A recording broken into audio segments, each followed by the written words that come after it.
10 years post-divorce, the scumbag father, dragging his 3 burdens, came crawling back, begging my mother for remarriage. His audacity knew no bounds. He demanded our prized school district house, a hostile takeover of our bustling skewer restaurant, and even had the gall to suggest I gift my social media account, with its millions of followers, to his stepdaughter. My mother's retort was delivered with a withering glance. That old goat's like a shriveled cucumber, painted green and dreaming of glory. The scumbag father darkened our doorstep just as my mother and I returned from a late night at the restaurant. "It's the dead of night. What mischief are you two getting into out there?" he barked, his face contorted in a thunderous scowl, launching into a tirade the moment we crossed the threshold. My mother and I exchanged a synchronized eye roll. 10 years ago, we'd agreed to sever all ties, to pretend the other ceased to exist. What right did he have to suddenly appear and demand an accounting of our whereabouts? It was beyond ludicrous. "Clara, darling," my mother announced, her voice ringing through the hall, pointedly ignoring his presence, "do you know why old Mr. Henderson lived to be 100? "Because he minded his own business, mother," I replied, playing along perfectly. Mother beamed, a triumphant glint in her eye. Taking my arm, she steered me firmly around him, as if he were a particularly unpleasant piece of furniture. "Eleanor, we need to talk," he finally ground out, his tone laced with the same arrogant command that had characterized our entire relationship with him. He even had the nerve to reach out, attempting to grab my mother's arm. Instinctively, I positioned myself between them, shielding my mother. "Keep your hands to yourself, Richard," I warned, my voice low and dangerous. "Unless you fancy your head rearranged." 10 years ago, I'd been a child, powerless to stop his abuse of my mother. Now, I held a 10th-degree black belt in Muay Thai. A flick of my wrist, a graze of my knuckles against his temple, could send his skull ringing like a church bell. Rearranging his features was not an idle threat. Richard recoiled, startled by the raw speed of my movement. His face flushed crimson. "Don't you interrupt adults, you ill-mannered brat," he sputtered. "Show some respect." "My father passed away young, sir," I retorted, my voice dripping with saccharine politeness. "Please excuse my lack of decorum." "You little whelp." His hand shot out, aiming for my face, but my mother's grip was faster, steel bands clamping down on his wrist. Years of wine and self-indulgence had rendered him soft, weak. 2 sharp cracks echoed through the hallway as my mother applied pressure to his joints. He yelped, a high-pitched, undignified squeal of pain.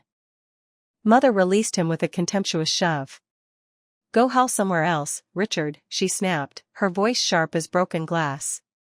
"Before you attract unwanted attention." "Always so vulgar," Richard sneered, his eyes raking over us with undisguised disgust.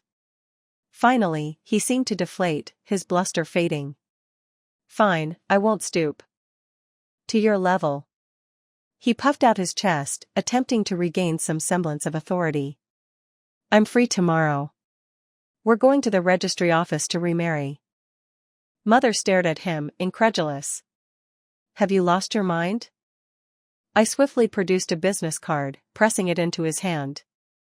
"Authoritative psychiatrist," I offered with a saccharine smile. "Mention my name for a discount." "You're welcome." Richard's face cycled through shades of purple and red.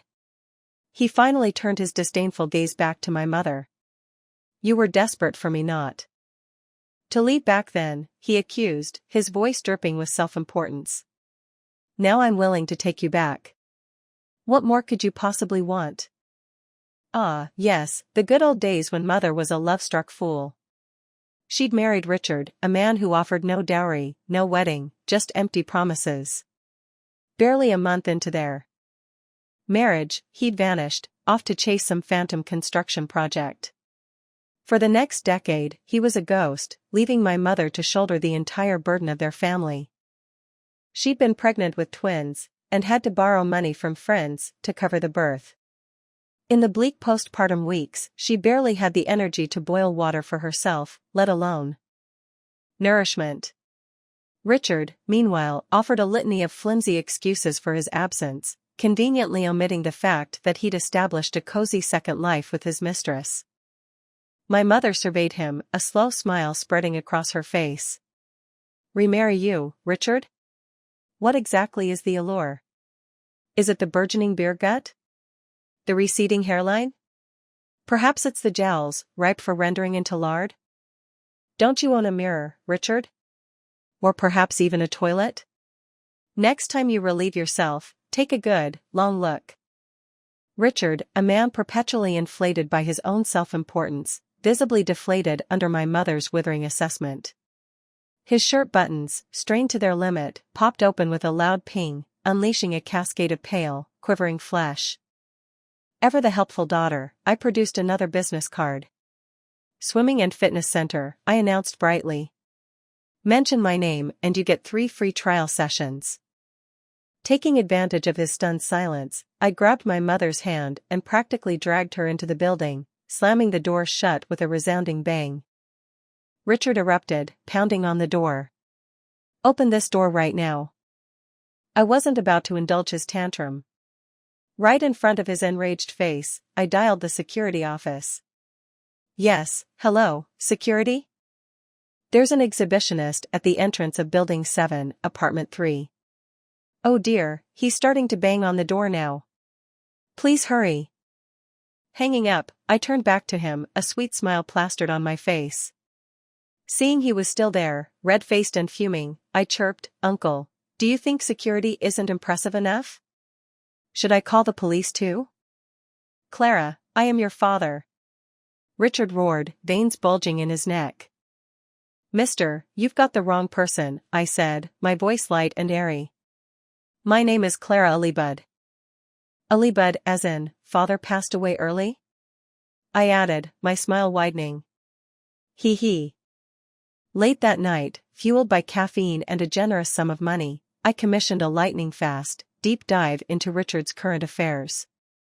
Before long, my mother, clutching her trusty turtle-shell pillow, padded into my room. Despite her current persona as a glamorous skewer restaurant owner, and her hidden identity as the second-in-command of a billion-dollar catering empire, when faced with unsettling news, she still sought solace in my room. My heart sank. Could it be?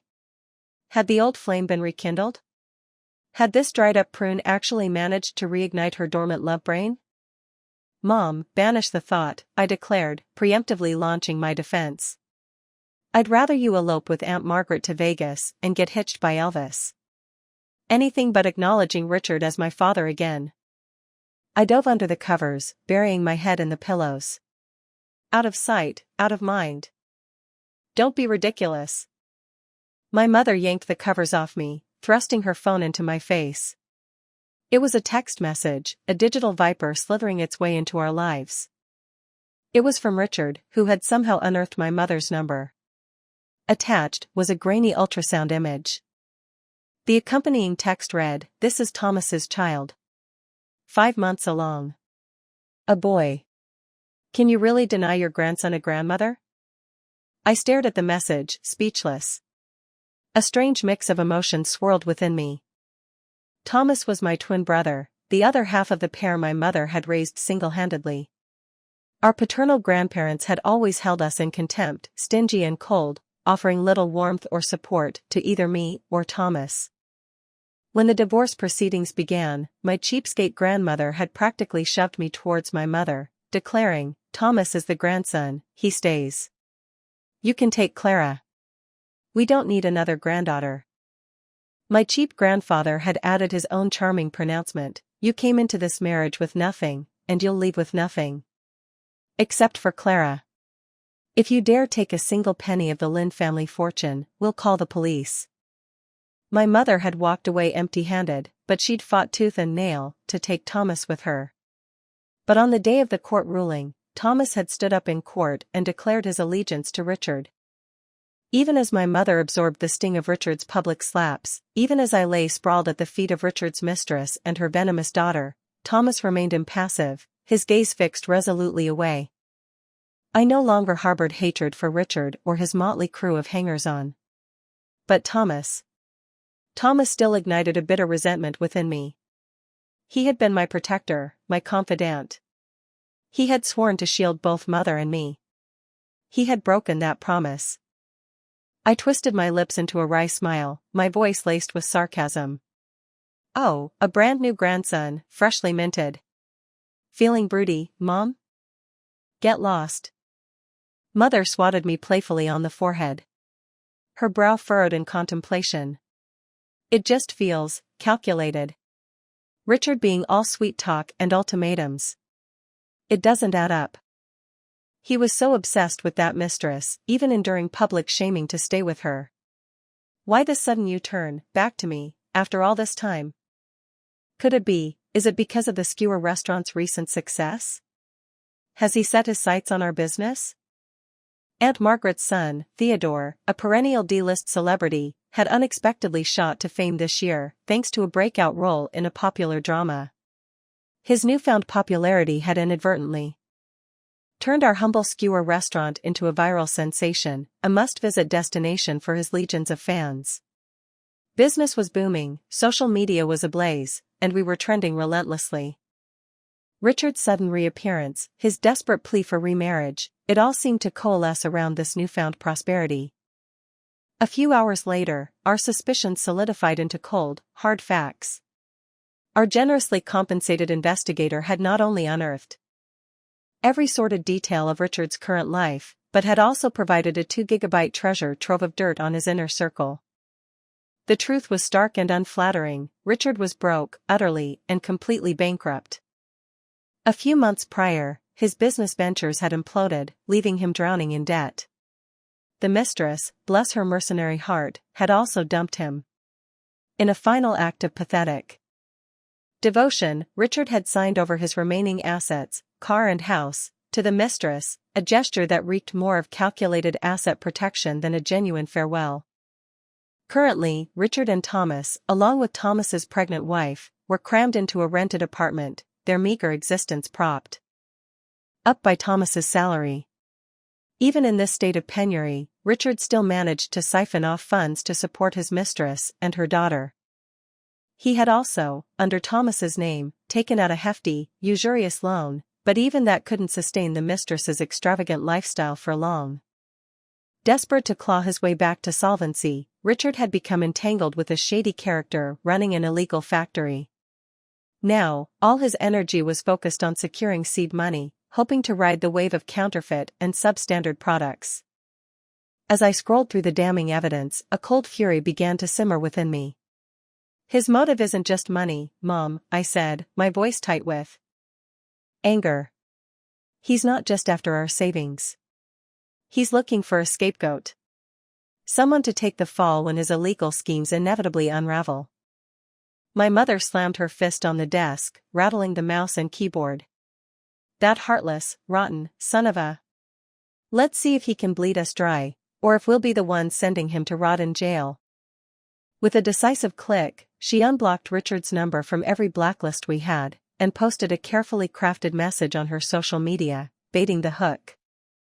Heart emoji, kiss emoji, my darling daughter is so thoughtful. My birthday gift this year is a stunning ice plum pink Maserati. And a birthday bash at the Starlight Century Hotel in 3 days. Everyone come join the fun. The post was accompanied by a photo of her pride and joy, the aforementioned Maserati, a gift from Aunt Margaret for International Women's Day. It didn't take long. Sure enough, Richard's name popped up in the likes section. He even left a comment, "Wife, I'll be there with the children to celebrate with you. Wait for me." Mother snorted, a sound of pure contempt. He actually dares to show his face? I'll skin him alive.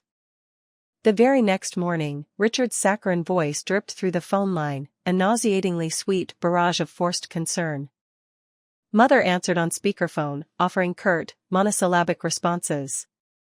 Richard, oblivious to her thinly veiled disdain, prattled on enthusiastically. Your birthday is a grand occasion, my dear. I'm planning to bring the children to celebrate. With you. We're not getting any younger, are we? Family is what truly matters. Your birthday wouldn't be complete without your son and daughter-in-law, would it? How thoughtful of you to remember my birthday, Mother drawled, her voice laced with irony. Of course, my dear. We were husband and wife for so many years. I still care deeply about you. A simmering rage began to bubble within me. The old leech hadn't learned a thing. He'd never once paid attention to my mother, not even enough to remember her birthday. 3 days from now wasn't her birthday, it was the anniversary of our liberation, our divorce day. In years past, we'd marked the occasion with a quiet gathering. With Aunt Margaret and Theodore, celebrating my mother's rebirth. This year, however, it was a calculated performance, a carefully staged trap to lure him in. On the other end of the line, Richard, in full grovel mode, announced he was browsing luxury boutiques for a suitable birthday gift, soliciting my mother's preferences. My mother, with a dramatic flourish, declared, if you're truly serious, then an Hermès Birkin bag, in the latest collection. Anything less would be embarrassing in front of my friends. Right. Even through the phone, I could practically hear Richard's strangled gasp. He's in for a rude awakening, I thought gleefully. No pain, no gain, old man. You brought this upon yourself. 3 days later, Mother's birthday banquet commenced with theatrical flair. En route to the hotel, Richard's voice materialized again, this time via a video call. Eleanor, he cooed, the endearment dripping with false intimacy. Mother recoiled as if stung, nearly dropping her phone. I bit back a laugh. That saccharine tone was truly sickening, enough to curdle my morning dumplings. Eleanor, are you there? Mother cleared her throat, her voice cool and distant. Get to the point, Richard. Or hang up. Right. Richard launched into his prepared speech. Cecilia, bless her thoughtful heart, has prepared a special birthday surprise for you. A song, performed live, on the piano. He actually had the gall to mention her name. Was he deliberately trying to provoke us? Cecilia was his daughter with the mistress. The same Cecilia who, outside the courthouse 10 years ago, had sneered down at me, wiping her pristine shoe on my cheek with an expression of utter disgust. Filthy thing, get out of my way. You almost dirted my shoes. Don't think for a moment Dad actually wants Thomas, she'd bragged, her voice laced with childish malice. He just didn't want Mom to have another baby boy. Dad said even if he is a son, I'll still inherit everything. Mother remained silent for a long moment, then finally spoke, her voice laced with steel. Keep your filth away from me, Richard. Richard's jovial facade crumbled. But he pressed on, his voice taking on a wheedling tone. Nonsense, my dear. Cecilia herself said that if we remarry, you'd be her only mother. And her piano playing is remarkable. She's perceptive, I'll give her that, Mother said, a sardonic smile playing on her lips. Recognizes quality when she sees it. Fine, bring her along. 1 extra plate won't break the bank. Only then did Richard, apparently reassured, end the call. We had barely stepped into the hotel ballroom when Richard and his entourage materialized, a gaudy procession of self-importance. Richard, resplendent in a new suit, a crimson rose pinned to his lapel, strutted forward like a peacock. Cecilia, clinging to his arm, was a vision of calculated glamour in a one-shoulder cocktail dress, her face expertly painted, ready for her close-up. Trailing behind them, a vision in white, was Lily, her hands protectively cradling her barely there baby bump, moving with exaggerated fragility, the picture of delicate innocence. Thomas, hovering solicitously at Lily's side, his hand resting possessively on her waist, radiated paternal pride. He seemed blissfully unaware that the bundle of joy Lily carried was highly unlikely to be his.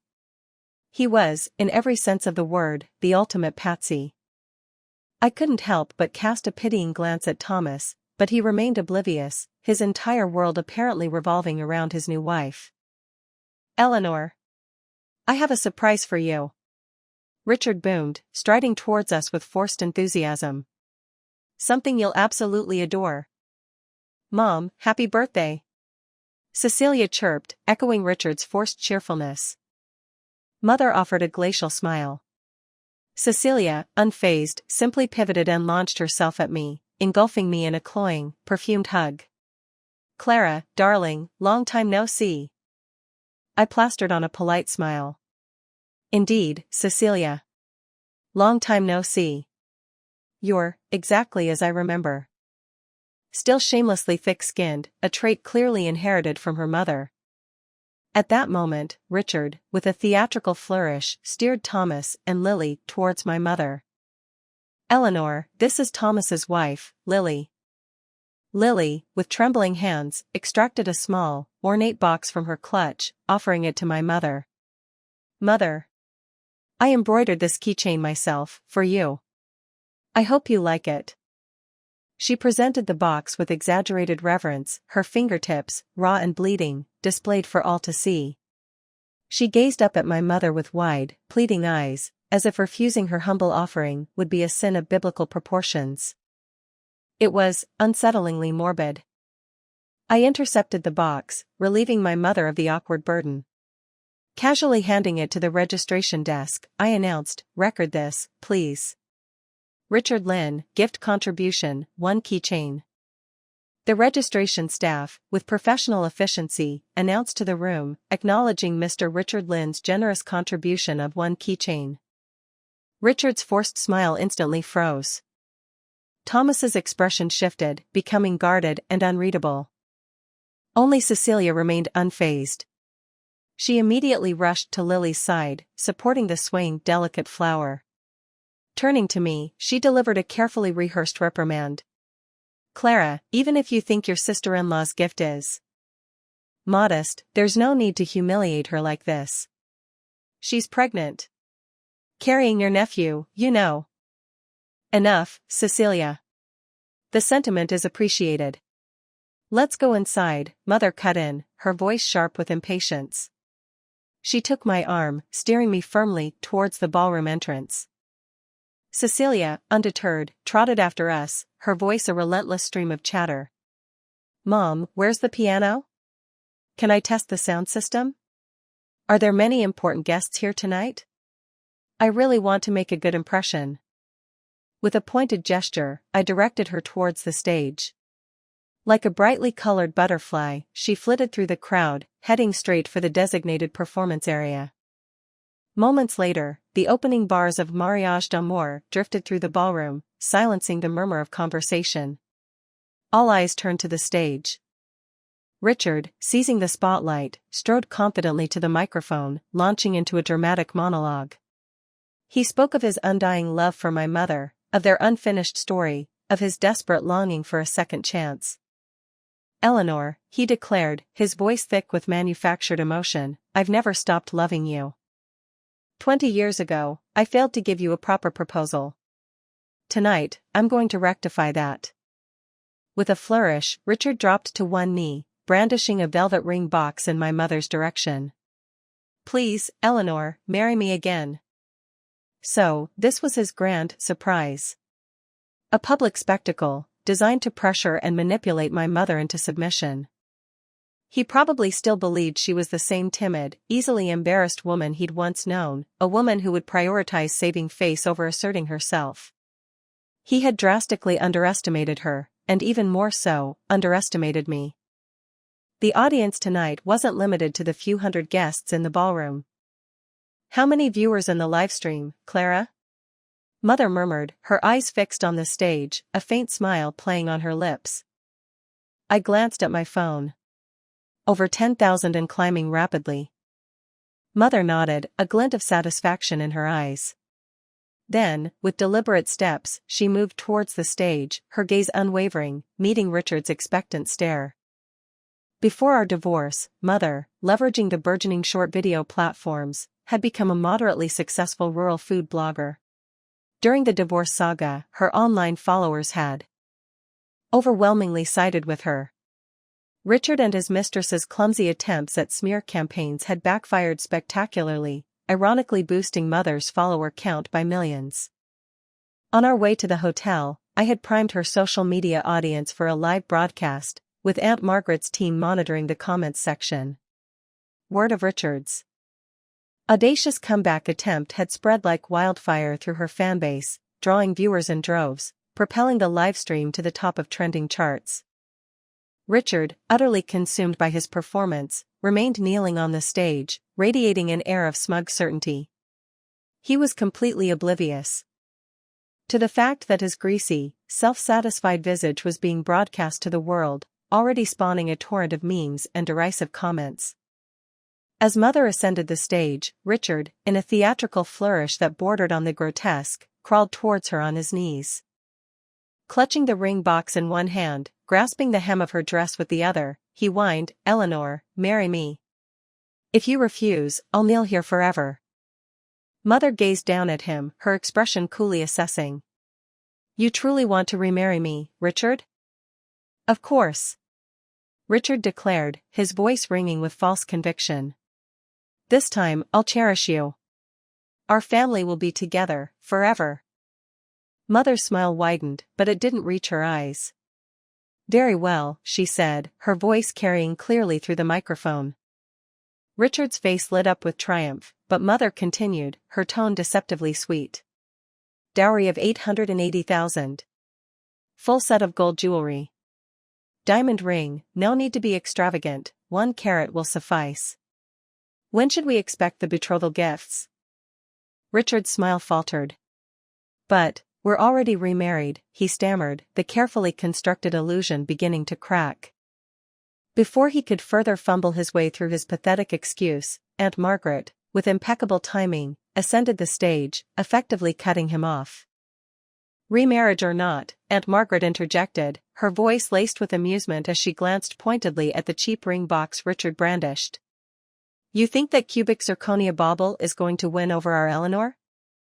Some people," she continued, her voice dripping with sarcasm, "are incorrigible bargain hunters. This empty-handed charade, how many times are you planning to pull it off?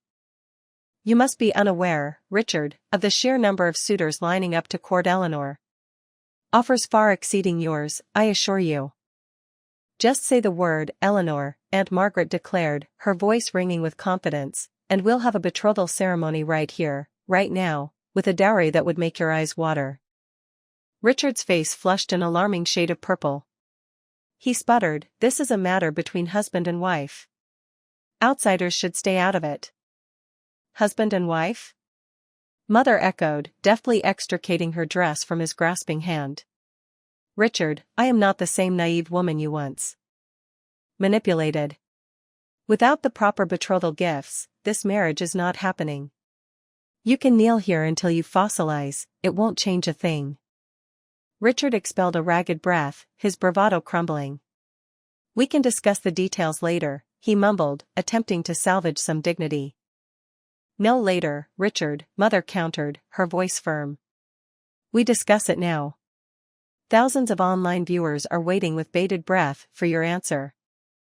Aunt Margaret gestured towards the large screen behind them, where the livestream interface was prominently displayed. The chat section was a blur of scrolling comments. "Hundred-legged leech, still kicking. Wow, Richard, your skin is thicker than a rhino's hide. Oh ho, back for seconds, are we? Richard, did your mistress kick you to the curb? That face should be used to manufacture bulletproof glass. What a waste." Gifts began flooding the livestream, accompanied by messages. "Richard, cough up the dowry. I'll donate 250 for the wedding feast. 666, I'll match that 250. 250 plus 2 for me." Richard's face contorted in a mask of fury. As he struggled to his feet, he swayed precariously, nearly toppling off the stage. Cecilia, abandoning her piano performance, rushed to his side, propping him up. She turned to my mother, her face a carefully constructed tableau of heartbreak. "Mother, you've misunderstood Dad. He truly wants to marry you. He just hasn't had time to prepare properly. He'll get the dowry ready, I promise." "Right, Dad?" Richard, jolted back to reality, nodded woodenly. Yes, in a few days. I'll deliver the betrothal gifts. Just, don't go back on your word." My word is my bond, Richard, Mother replied, her gaze unwavering. Eleanor Pan never breaks a promise. The audience, both here and online, are my witnesses. Does that reassure you? In the aftermath of the birthday banquet, the internet, mirroring the events of a decade prior, became a digital watchdog, scrutinizing Richard's every move. A dedicated contingent of online sleuths, particularly those in our city, even set up camp outside his apartment complex, live-streaming his comings and goings. Under this intense public pressure, the stubbornly obtuse Richard, somehow managing to convince his mistress, mortgaged the house he had so generously gifted her, scraping together a semblance of a dowry. On the very day he amassed the required funds, Richard, trailing his usual entourage, reappeared at our doorstep. As I swung the door open, a wave of cheap, cloying cologne assaulted my nostrils. Richard, puffing himself up like a particularly arrogant, obese peacock, strutted into our home. Trailing behind him, 3 equally gaudy, equally vapid chicks. Richard slammed a bank card and a ring box onto the coffee table. He then proceeded to sink into our sofa, sprawling across it with offensive entitlement, crossing his legs and barking orders at me. Clara, fetch your mother. Tell her to bring her household registration booklet. We're going to the registry office. Right now. Mother emerged from her room just then, her gaze sweeping over the items on the coffee table. No rush, Richard, she said, her voice calm and measured. Richard's composure snapped. He leaped to his feet, jabbing a finger in my mother's direction. You deceitful woman. Are you deliberately playing games with me, Eleanor Pan? You think you can toy with me? I swear, I'll make you regret this.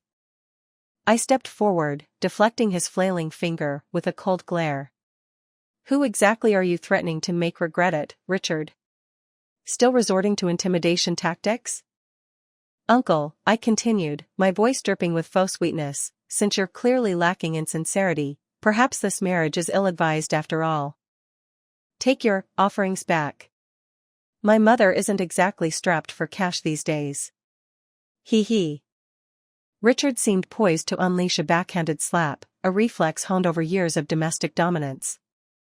But Mother's icy stare froze him in his tracks. His hand faltered, then retreated, hanging limply at his side. Cecilia, ever the smooth operator, swiftly intervened, latching onto Richard's arm and gently steering him back towards the sofa. Dad, don't be hasty, she soothed, her voice a practiced bomb. Let's hear what Mom has to say. After all, Mom publicly accepted your proposal, in front of everyone. She can't very well back out now, can she? And marriages are about give and take, aren't they? Mom is accepting your generous dowry, so surely her dowry won't be insignificant either. That just proves, Mom still cares about you. Lily, ever the fragile damsel, chimed in, her voice a breathy whisper. Yes, Papa. Look at how successful Mom is now. She's not remarrying you for the money. She must still harbor deep feelings for you, after all these years. Clearly, these two had received identical coaching at the same establishment. Their manipulative tactics, their saccharine pronouncements, were eerily similar. Richard, predictably, succumbed to their carefully orchestrated performance. His bluster deflated, his anger dissipated, replaced by a grudging acceptance. He fixed his gaze on my mother, his voice a strained growl. Fine. What other demands do you have, Eleanor? Spit it out. All of them. Right now. My mother calmly munched on her Asian pear, her voice measured and unhurried. Proper marriages involve meeting both sets of parents, setting a date, and then finally heading to the registry office and having a wedding. Back then, I was a fool, uprooting my life to marry you.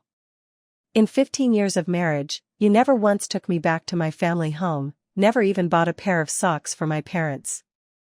If we're going to remarry this time, either you bring your parents and come with me to my hometown to meet my family, or you invite them here. Let's have both families meet and set a wedding date.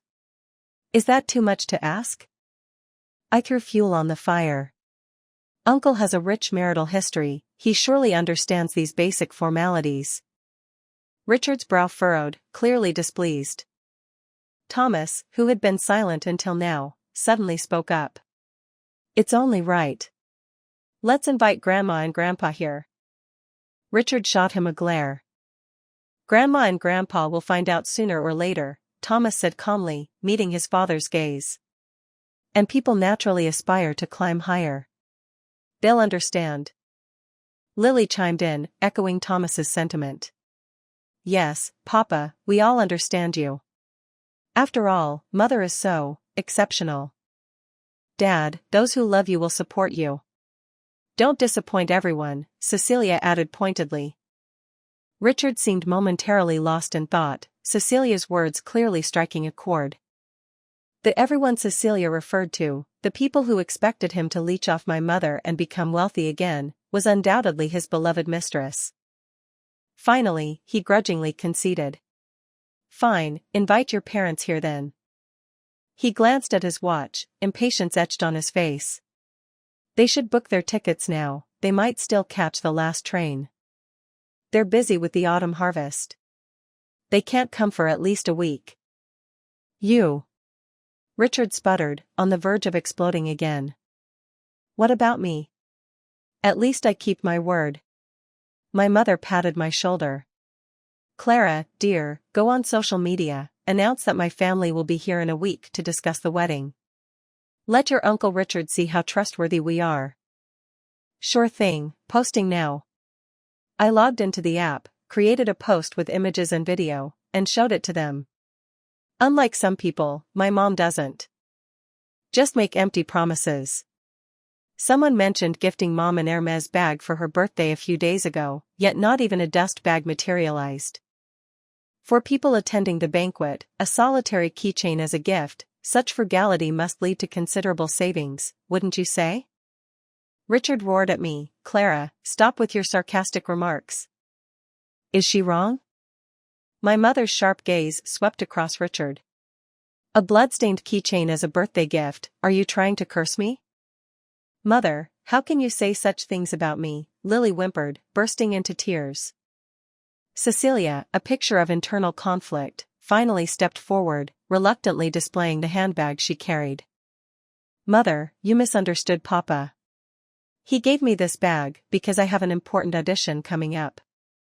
I'll take excellent care of it, could you please let me borrow it for a few more days? My mother didn't even glance at the bag. I've grudgingly accepted a second-hand husband, but I draw the line at second-hand bags. Fine, take the money and buy your own then. Richard, at the end of his tether, whipped out his phone and transferred money to my mother via WeChat. I glanced at the amount, 20,000. Barely enough for a wallet, let alone a handbag, and a mere fraction of the value of the bag Cecilia clutched. Judging by Richard's tight-lipped expression after the transfer, it was clear he was feeling the pinch. My mother accepted the money without a word. Everything that needs to be said has been said. We'll see you next week. Clara, dear, see them out. However, Richard remained firmly planted on the sofa, showing no intention of leaving. He stated bluntly, Thomas, Lily, and I are moving in today. Before we could even register our protest, Richard continued, your little livestream stunt attracted a bunch of lunatics, constantly harassing us at our place, forcing the landlord to evict us. We're homeless now. Where else are we supposed to go, if not here? It was clear they intended to impose themselves on us. He then proceeded to survey the apartment, circling the rooms with a critical eye. Rather small, only 2 bedrooms. He declared with a dissatisfied air. Then, he began to orchestrate the living arrangements. Eleanor, you should give the master bedroom to Thomas and Lily. I'll take the smaller bedroom with you, and Clara can just make do on a makeshift bed in the living room. How considerate, I thought sarcastically. Next time, please don't bother. I couldn't help but laugh. Get one thing straight, Richard. This is our apartment, mine and my mother's. Lily, clutching her stomach, interjected meekly, if Miss Clara is unwilling, Thomas and I can sleep on the floor. Nonsense. Richard retorted, his voice booming. Lily is carrying my grandson. Floor is out of the question. Of course, Clara, being a young woman, can make do in the living room. It's not like it's forever. Seeing my mother's darkening expression, Richard, with an air of magnanimous condescension, added, "Once we're remarried, we'll buy a new house. This apartment can be transferred to Thomas and Lily. The school district here is excellent, convenient for our grandson's future education." At this, Lily, the picture of delicate fragility, sat up straighter, her posture suddenly rigid. She thrust out her stomach, as if daring us to overlook her trump card. My mother observed them with the detached amusement one might reserve for zoo animals. "Buy a house? With whose money, Richard?" she inquired, her voice deceptively mild. "Where would I get money? I gave it all to you. All future earnings will be yours to manage. Naturally, you'll buy the house." He delivered this pronouncement with a straight face, completely shameless, a true master of brazen audacity. He even began to dictate his preferences. No need for anything too extravagant, just a lower-level villa in the city center. Make sure there's a room for Cecilia, she'll be living with us too. Skip the study, impractical. Instead, install a soundproof music room for Cecilia to practice piano. My mother's smile tightened, becoming brittle. "Do you take me for a money-printing machine? Mother, are you not welcoming me?" Cecilia's voice was laced with manufactured pathos. "I genuinely see you as my own mother." I fixed her with a cold stare. "Is your actual mother dead?" "Clara, how can you say such vile things?" Cecilia gasped, clutching her mouth in theatrical shock, her eyes instantly rimming with red. My mother cut her off impatiently. "No, she's not dead. Why are you so eager to latch onto someone else's mother then? I certainly don't have the fortune to have produced something like you." I had assumed, even given Cecilia's impressive lack of shame, that my mother's direct insult would finally drive her away in a huff. Instead, she simply burrowed into Richard's embrace, weeping theatrically. "I'm just respecting Papa's decision," she sobbed. "Wherever Papa is, that's where my home is. I'll stay too, and sleep on the floor with Clara. Then Clara won't be angry anymore, right? Are they trying to scam us now?" I made a move to grab my phone, ready to call the police. My mother stopped me, a weary expression on her face. "Forget it. We'll be family eventually, no need to make things ugly. The apartment is too small anyway, we'd be cramped. Clara and I will move to the restaurant. You can have the apartment." Her words visibly relieved the entire group. In the shadows, Cecilia even shot me a triumphant, almost mocking glance. It was the same look she'd given me the first time Richard had brought her back to our family home. I remained silent, going to my room to pack a small bag. My mother, meanwhile, collected the bank card and the dowry from the coffee table, telling Richard they would discuss wedding arrangements next week. Not only that, but she thoughtfully left them the keys to the apartment. Richard accepted them with a sense of entitlement. He remained blissfully unaware that my mother and I were playing a carefully orchestrated game, a classic good cop, bad cop routine, setting a trap. We had discreetly installed hidden cameras throughout the apartment. Their every move, every word, would be recorded. Furthermore, we had deliberately left subtle temptations scattered around, my mother's supposedly unlocked safe in her bedroom, the conspicuous display of luxury goods in her dressing room, the assortment of expensive jewelry casually arranged on my vanity. It was a test of their restraint. Any attempt to pilfer, even a single item, would be enough to land them in serious trouble. As we stepped out the door, Richard, like a feudal lord, puffed out his chest and barked orders at Thomas. "Thomas, go down and bring up our luggage. And have them leave the car keys, the Maserati. Your sister needs it for a video shoot the day after tomorrow." I couldn't help but smirk. Keep tempting fate, I thought. The bigger the spectacle, the faster the fall. Thomas obediently followed us out, reaching out his hand for the car keys. I tossed the keys at his feet, my voice laced with mockery. "How does it feel, recognizing a thief as your father?" Shouldering hundreds of thousands in debt, feeling good? He remained unfazed, bending down to pick up the keys. His servile demeanor fueled my sarcasm. So spineless, so flexible. No wonder you're willing to be a cuckold, raising another man's child, heh. He straightened up, his gaze level. Perhaps you should worry about yourself instead. Cecilia has her sights set on your social media account and your celebrity boyfriend. You might end up losing both. I paused, taken aback. Was he warning me? No, more likely relaying Cecilia's threats. Cecilia, with the help of her best friend, had made him a cuckold, and yet he remained devoted. This man had indeed inherited Richard's dim-wittedness, utterly hopeless. Whatever, I thought. I've given him fair warning. My conscience is clear. Once Richard and his family settled into our apartment, they behaved like rats in a granary. But the first to succumb to temptation was Lily. From the depths of my mother's safe, she filched 3 gold bars, then excused herself for a post-dinner stroll. She was relatively cautious, only taking a small portion. Unfortunately for her, my mother's gold bars were all numbered. We had already reported them. The moment those bars surfaced on the market, they would be traced back to us. Next up was Cecilia. She ransacked my dressing room, leaving it in utter disarray. She strutted around in my bathrobe, used my exorbitantly priced facial cream on her feet. The next day, as she prepared to go out, she casually swiped my new clothes, a new handbag, and a set of jewelry worth over 100,000. That evening, Cecilia was practically bouncing off the walls in the living room, bubbling with excitement.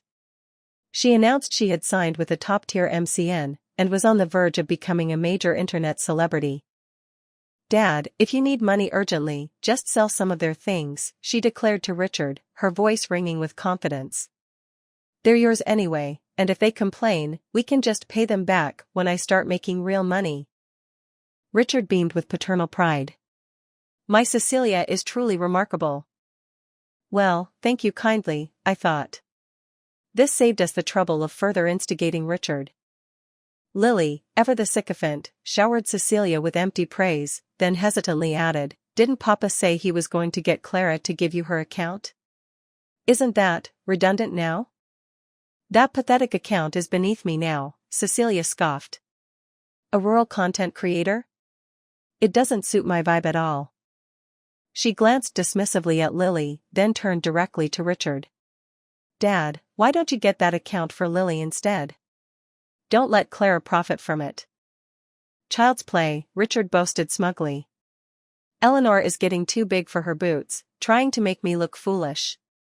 Forget the apartment, the car, and the social media account. I'm taking over her skewer restaurant too. Your mother can just be a figurehead, counting pennies in the back." "Papa, you're the best." Cecilia's eyes sparkled with avarice. "I'll make them lose everything, then kick them back to their hick hometown."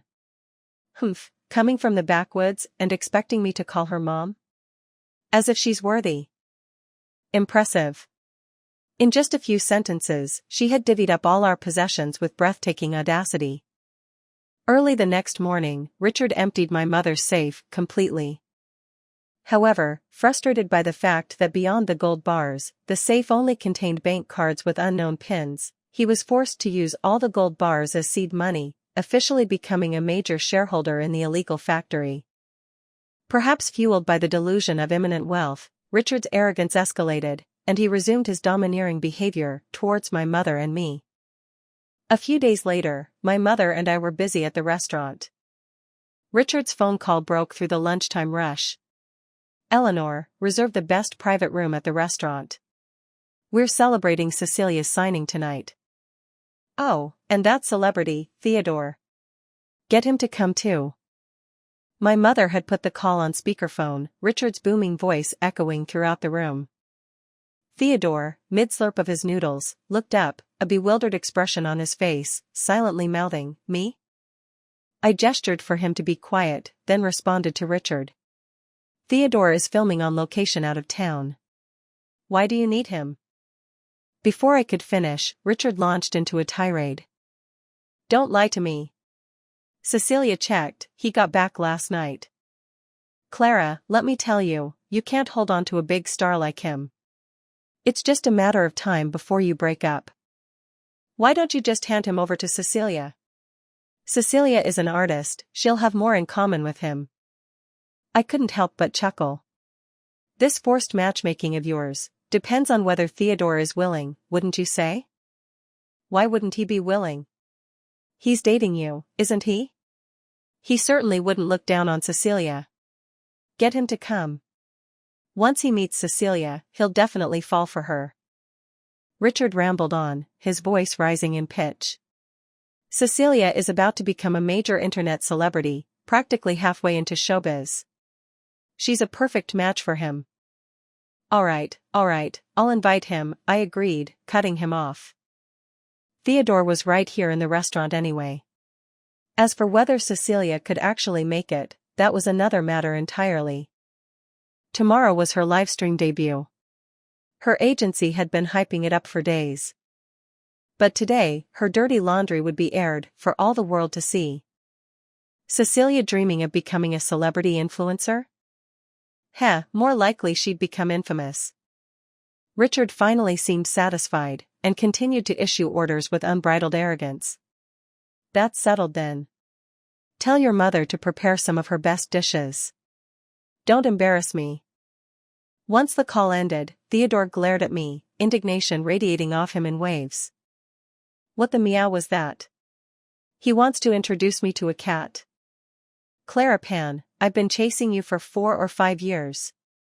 And you're just handing me off to someone else? I patted his shoulder reassuringly. Relax, darling. Your Jia wouldn't do that to you. Who wants to be your DD? The disgruntled celebrity, his noodle soup abandoned, slammed down his chopsticks and stormed off in a huff. My mother watched the whole performance, speechless, then finally asked, "Why are you so resistant to being with Theodore?" I snorted. Because his mother is eyeing you. My mother playfully swatted me on the shoulder. You and your wild imagination. That evening, as promised, my mother cleared the restaurant, preparing a lavish feast in the largest private room. Richard, accompanied by Thomas and Lily, arrived early, while Cecilia was conspicuously absent. The group sat in awkward silence, waiting, with only a bowl of sweet soup placed in front of Lily. Where's Theodore? Why isn't he here yet? Richard grumbled, his face darkening with impatience. I diligently served more green vegetables to Thomas and Lily, while casually replying, "What's the rush?" Cecilia isn't here yet either. That set Richard off again. In just half an hour, he had already called Cecilia 4 or 5 times. Oh dear. Just as he was about to stomp out the door for the 6th time, I suddenly exclaimed. Richard turned back, glaring at me, his irritation palpable. I waved my phone in the air, feigning surprise. Looks like Cecilia won't be able to make dinner tonight. Take a look yourselves. Cecilia's pure and innocent image has just imploded. Her new agency just announced they're terminating her contract. I handed over my phone. Richard stared at the screen, dumbfounded. He could never have imagined that his precious daughter, on the cusp of stardom, had been exposed in a scandalous video. And it wasn't just any scandal. It featured Cecilia, along with her pregnant sister-in-law, engaging in a depraved threesome with a man old enough to be Richard's father. It was beyond appalling. Snapping out of his shock, Richard lashed out, slapping Lily across the face. You slut. You're so depraved, you corrupted my daughter. Papa, what are you saying? I don't understand, Lily sobbed, clutching her stinging cheek, her face twisted in confusion and pain. Richard hurled his phone at her face, his voice a venomous snarl. Tell me. Whose bastard are you carrying? Lily picked up the phone, her face draining of color as she finally saw the video. She began to tremble uncontrollably, grabbing Thomas's arm, her voice a desperate, quivering plea. It was Cecilia's idea. I wanted to abort it. She said this baby could be used to blackmail your mother and inherit her wealth. And that man, he's Cecilia's old flame. Cecilia forced me into it. Richard's hand flew out again, another brutal slap, silencing her accusations. Shut your mouth. How dare you slander Cecilia? I'm telling the truth. Thomas, you have to believe me. But Thomas seemed numb, detached. He didn't even spare her a glance. He simply brushed off her clutching hand, a chilling smile playing on his lips. I should thank you, he said, his voice dangerously soft. For dragging your feet on registering our marriage. Give me back the betrothal money. Or I'll have to sue. Thomas. Lily's sobs turned hysterical. Suddenly, she swayed, her eyes rolling back, and collapsed to the floor, a crimson stain rapidly spreading across her dress.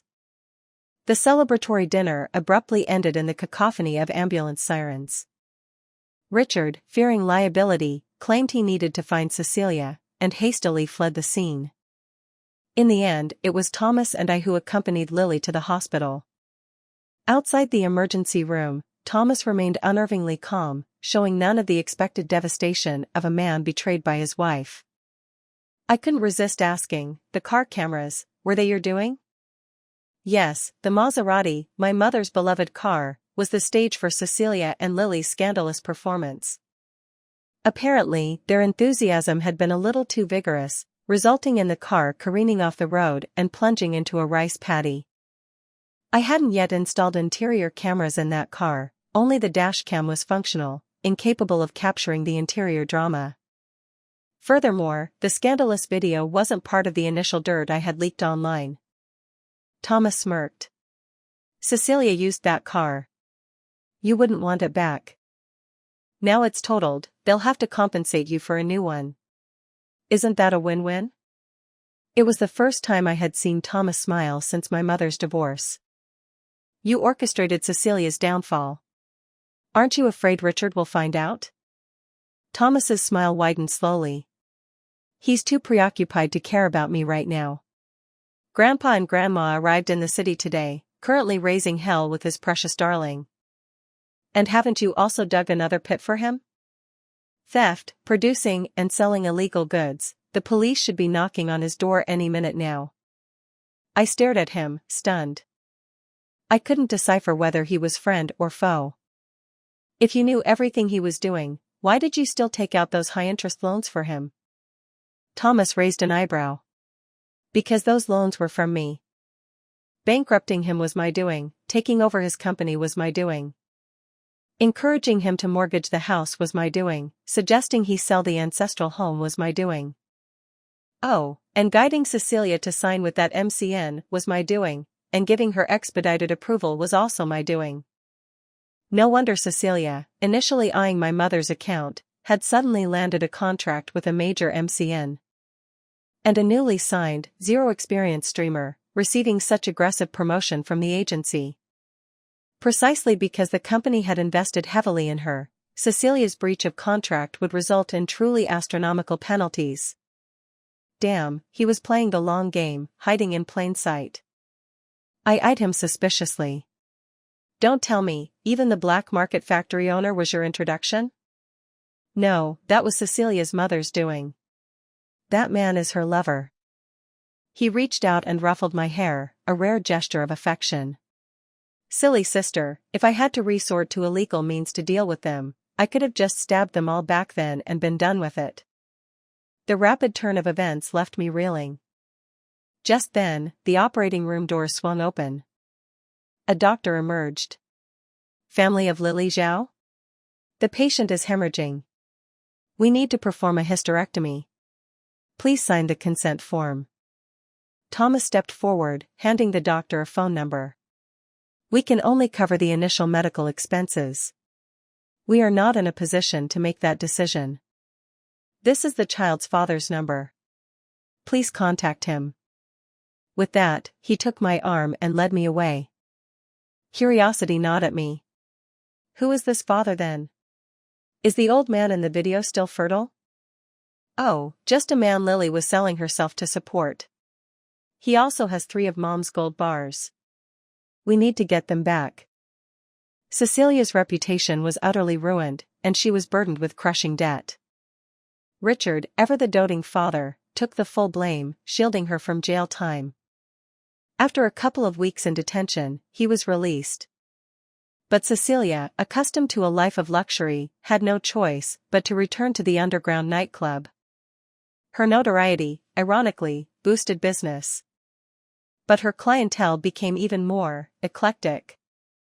This time, however, Lily could no longer stand by her side. Her hysterectomy, primarily due to complications from, excessive activity during pregnancy, had resulted in severe infection. Still hospitalized, her beloved burst into her room, brutally assaulting her, and in the ensuing struggle, slashing her face. On the day of Richard's trial, Thomas, my mother, and I went to the courthouse. But Richard staged a daring escape, assaulting a police officer in the process. Impressive, I thought. He'd clearly channeled all his brainpower and physical strength into this one act of defiance. Later, I learned that Richard's jailbreak was triggered by the discovery that the man who had lured him into the illegal factory was his mistress's lover. This potent cocktail of cuckoldry and betrayal propelled him to break out of jail, desperate to confront his mistress. One bright, sunny morning, Richard stormed into his mistress's apartment, only to find her entwined with a new, younger lover in the morning light. Consumed by rage, Richard attacked the new lover with a knife, seriously injuring him. In the ensuing struggle with his mistress, both tumbled over the balcony, plummeting several stories. Richard and his mistress ended up in the ICU. Out of a sense of misplaced human decency, the three of us decided to visit them in the hospital. When we arrived, Cecilia was signing documents. Apparently, her grandparents refused to come, leaving all decision-making power to Cecilia. She had gained weight, and exuded a heavy, world-weary air. Upon seeing us, she instinctively paused, her gaze complex and clouded. I glanced at the documents on the table: do not resuscitate and organ donation consent. Cecilia explained, Dad is failing. His organs might save Mom. I nodded. Follow your heart. Since their precious daughter had made her decision, we could only relinquish our savior complex and respect their chosen fate. So, we tactfully withdrew. Later, we heard that the mistress had succumbed to organ rejection. Fate was indeed a fickle mistress. Lovers so perfectly matched, even at an organ level, could still experience rejection. We also heard that the grandparents, in a frenzy to secure their inheritance, had descended upon Cecilia, unleashing a torrent of accusations and demands. In the end, Cecilia prevailed, inheriting a substantial debt. And we never saw Cecilia in the city again. Bonus chapter. My mother was a foolish woman. From a young age, I told her that if she ever left my father, she should choose the money, not me. But during the divorce proceedings, she still chose me, almost leaving with nothing. Before the trial, my father's mistress, with honeyed words, told me that children were happier and better off with their mothers. But I chose to stay. I told my father that I liked my stepmother and stepsister, and that I would treat them well. And I did. Whether my stepmother brought men home or used my father's money to keep a younger lover, I never exposed her. I was very kind to my stepsister. I used most of my allowance to subscribe her to fashion magazines, introduced her to luxury brands, and showed her the glittering, decadent world of wealth. When she began to experience the first flushes of love, I taught her that a man who was willing to spend money on her was a man who truly loved her. Just like our father. When she frequently skipped classes for love, her grades plummeting, I told her that for a woman, marrying well was more important than studying hard. Just like her mother. When her cheating escapades backfired, and she came to me in tears, I comforted her, telling her that she wasn't wrong, she was simply too charming.